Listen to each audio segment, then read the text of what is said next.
Okay, so a subject that I find really interesting are appeals to emotion and the way that we talk about appeals to emotion in all sorts of spheres, in actual fact, on the conversations that we have on YouTube, in the wider mainstream media, and also amongst politicians themselves and the accusations they make to one another. I want to start by saying that these appeals to emotions are a bad tactic, they're a bad thing to do, but I suppose it depends upon what you want to do. If really what you want to do is to get to the truth of the matter and have an honest discussion based upon the facts, then it's a bad tactic. But if what you want to do is to try and twist people into agreeing with you, then I can only assume that they are very, very good tactics, because they seem to be ubiquitous amongst politicians. This is really one of these things where both sides do the finger wagging and accuse the other side at it, but this is a game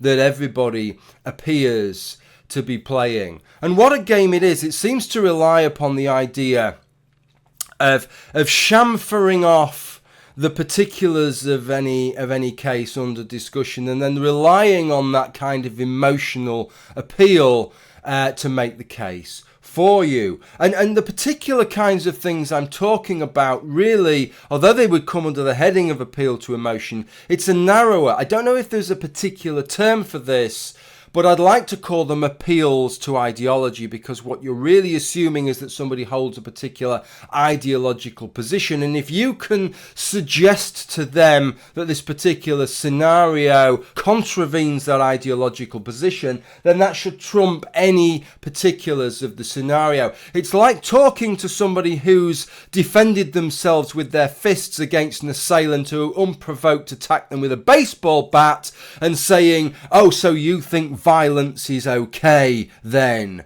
do you?" And if that seems a somewhat trivial or contrived example to you, the problem is that entire political discussions, important political discussions, can end up becoming framed purely in terms of the appeals to ideology, or in broader terms, the appeals to emotion that both sides rely upon. I'm viewing this from across the Atlantic, but at least from across the Atlantic, the whole abortion debate in the United States, or the abortion debate recently in Ireland, albeit over a smaller tract of water, with the pro-life and the pro-choice side, both hanging their arguments firmly on appeals to ideology. On the one side saying, okay, so you're okay with murder then, are you? And the other side saying something along the lines of, oh, okay, so you're all right with denying women their bodily autonomy, are you? Both of these ignore all the important details and the arguments and the specifics to do with abortion, which is a very complicated issue, and just rely on a little pull both on the heartstrings and also on the intellect and the positions that we take. The latter of those, by the way, and I say this as somebody who is vehemently pro-choice, I find as one of the most absurd arguments anyway, because with regard to bodily autonomy, we don't have in Western societies a hardline position on bodily autonomy. Quite the opposite. In almost every Western country, we have legislation that demands that if you drive a car, you wear a seatbelt, that demands if you ride a motorcycle, you wear a helmet. It's your head, it's your bodily autonomy. No, it isn't. Put your helmet on. That limits the drugs that you are allowed to put in your body. It's your body. You ought to be able to take whatever recreational drugs you like. Shouldn't you? Well, not in Western societies, and most people absolutely agree with that. So that's always kind of baffled me, and I say that as somebody who is resolutely pro-choice. But this is what these arguments are relying upon. Appeals to emotion, appeals to ideology. But now the interesting thing with this is, at least from my perspective, is that I always, when I thought about this kind of argumentation, that it had relied upon a kind of ideological hard-line position on the part of one's opponent, such that if you can show that what is under discussion contravenes one of their ideological positions, then they will have no choice but to agree with you. And effectively, it's only people with those hard-line ideological positions that are vulnerable to this kind of reasoning. But having thought about this over the last few days, I think I'm probably wrong on that. And actually, more of us are vulnerable to this line of argumentation than I actually realised. That effectively it relies upon a kind of sloppy generalised thinking on our part, a kind of shortcut to our reasoning, and that is what it's banking upon, and that's what I want to touch upon in this video. Maybe what I should do first is to show you exactly what had led to me dwelling on this. And indeed, what I'd done is I'd made a video on my other channel where I discussed two issues, friend policing and the Tommy Robinson affair, and I got involved in a comment exchange. I'll show you their comment that I'm particularly interested in. I will redact the commenter's name. They're not a well-known YouTuber, and it's not a discussion of them, it's just a discussion of a couple of phrases they've used.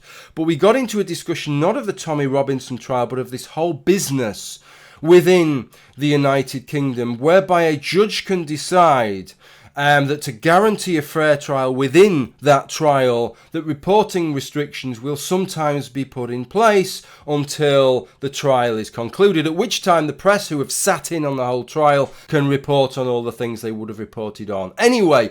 Or in some cases when there are several linked trials, and juries that haven't even been formed at the completion of the first trial, that those reporting restrictions will remain in place until all the linked trials have taken place, so as not to prejudice the later trials. Now, of course, these are really interesting subjects, right? And there are arguments to be made on both sides, and indeed in the comments, there were a few people, especially from the USA, saying these things are unnecessary. We don't have these restrictions in the United States. This is why we don't think they're unnecessary. So there are real discussions to be had.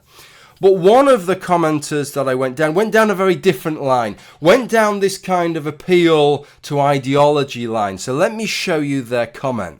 And the comment starts off with this wonderful line, "Okay, so you agree with suppression of speech." What a wonderfully manipulative question-begging opening line that is. And that really, for me, just embodies the very, very worst in this line of thinking, and trying to coerce people into giving you the responses that you want rather than the responses that they've arrived at, having looked at all the different relevant pieces of information. It really reminded me when I read that of this little comedy classic clip from the British comedy Yes Minister. Well, he's very keen on it. What's that got to do with it? Things don't happen just because prime ministers are very keen on them. Neville Chamberlain was very keen on peace.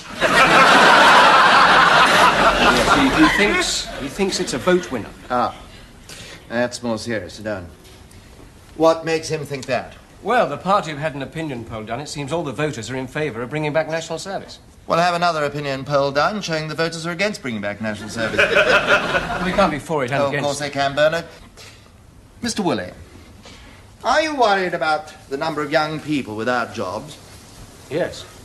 Are you worried about the rise in crime among teenagers? Yes. Do you think there's a lack of discipline in our comprehensive schools? Yes. Do you think young people welcome some authority and leadership in their lives? Yes. Do you think they respond to a challenge? Yes. Would you be in favour of reintroducing national service? Yes. Oh, well, I suppose I might. Yes or no? Yes. Of course you would, Bernard. After all you've told you can't say no to that. So, alternatively, the young lady can get the opposite result. How? Mr. Woolley, are you worried about the danger of war? Yes. Are you worried about the growth of armaments? Yes. Do you think there's a danger in giving young people guns and teaching them how to kill? Yes. Do you think it's wrong to force people to take up arms against their will? Yes. Would you oppose the reintroduction of national service? Yes. There you are, you see, Bernard. The perfect balanced sample. I just think that's such a brilliant clip, that, because that kind of manipulative language is just such the norm in politics, unfortunately. Anyway, back to the commenter. Then he said later on in his comment, he was at it again with another little pull, another little peel to my ideological positions. It still boils down to if you're okay with being told what you can and can't talk about. I mean, this kind of line of reasoning, of course, would apply to any law, wouldn't it? Well, if you're okay with being told what to do, so maybe we should abandon laws entirely, of an entirely lawless society, because, hey, Do any of us, are we really okay with being told what to do, even though, of course, it's the government that we voted for? They're our representatives, they're our servants that are representing us in a representative democracy, rather than a direct democracy where 60 million largely uninformed people have a direct vote on every fucking issue.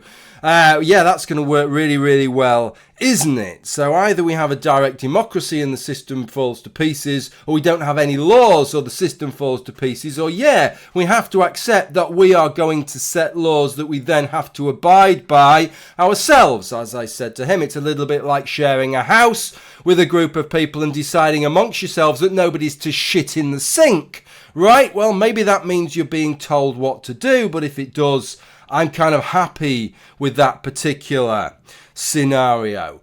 But here's the thing. As I started to think about this in the sort of 48 hours after reading this comment, and that became more important to me than the issues actually that were actually in the video, I started to think back to one of the examples that I've stumbled across numerous times. And as I say, this isn't a left-wing thing. This isn't a right-wing thing.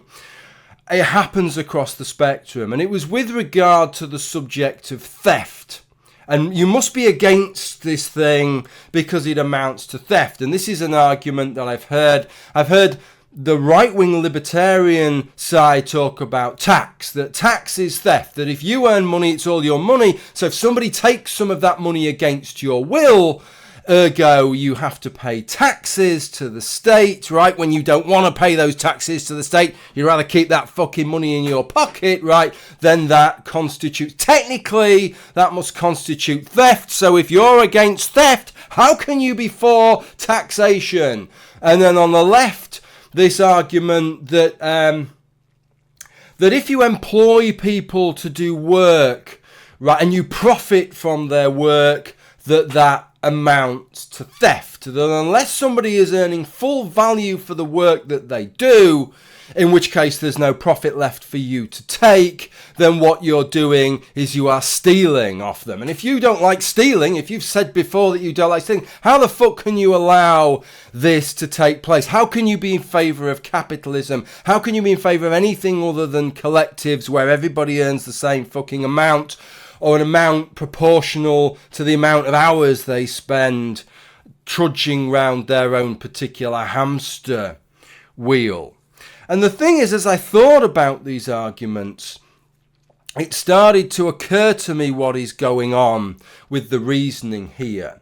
And this is not relying upon somebody having a hardline ideological commitment against theft. What it's relying upon is actually the processes that we take part in, which is this, is that what we do is we don't just spontaneously decide that theft is a bad thing, but what we do is we see a variety of contexts which share some things in common, right? Which share in common effectively somebody's property or belongings or something that is of value to them being taken off them against their will. And in the cases we look at, we find those individual cases objectionable, and we determine that there are some commonalities between those cases.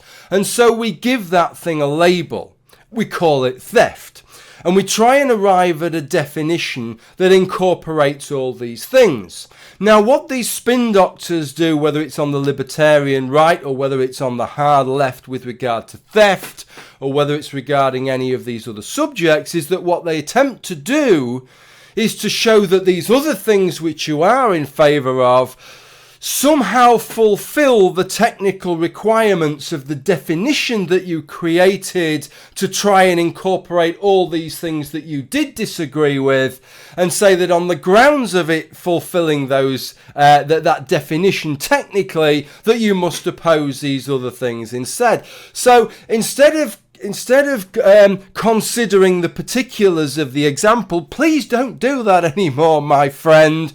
Instead, just look at how it's fulfilled this definition of theft, and don't look behind the curtain, because you might see the man operating the fucking levers. This is what it's relying upon. It's relying upon lazy thinking. on our part, that we object to these individual actions, but rather than having to think about all these individual things and the individual ramifications each and every time, we just bundle them all together as theft and think, yeah, okay, theft's amongst those things that I don't agree with. And thereby all somebody then has to do, we leave ourselves vulnerable, all somebody has to do is then come along and say, well, this falls under the definition of theft, given the somewhat subjective definition that you've arrived at, ergo, you're going to be opposed to that as well. And clearly that works, whether it's theft, whether it's murder, whether it's bodily autonomy, whether it's free speech, whether it's the ability to be told what you can and cannot do or say. We're bundling these things together and effectively leaving ourselves vulnerable to these kinds of attacks. Does it work? Must work. If it didn't work, the politicians wouldn't be doing it. Okay, what I'm interested in is not whether you agree with these tactics, because I assume that you don't, but do you think that I'm on the right tack with that is how it works? That it isn't about requiring you to take a hardline ideological position. What it's actually about is relying on a little bit of intellectual laziness on our part, that we bundle these things that we have thought about in these titular things such as theft, murder, etc., and then all people have to do is reference that title, and we stop doing the hard work and just have that knee-jerk reaction, well, that's fulfilling the same definition, so I'm going to go along with it. Okay, interested to know what you think. Thanks for watching. Bye.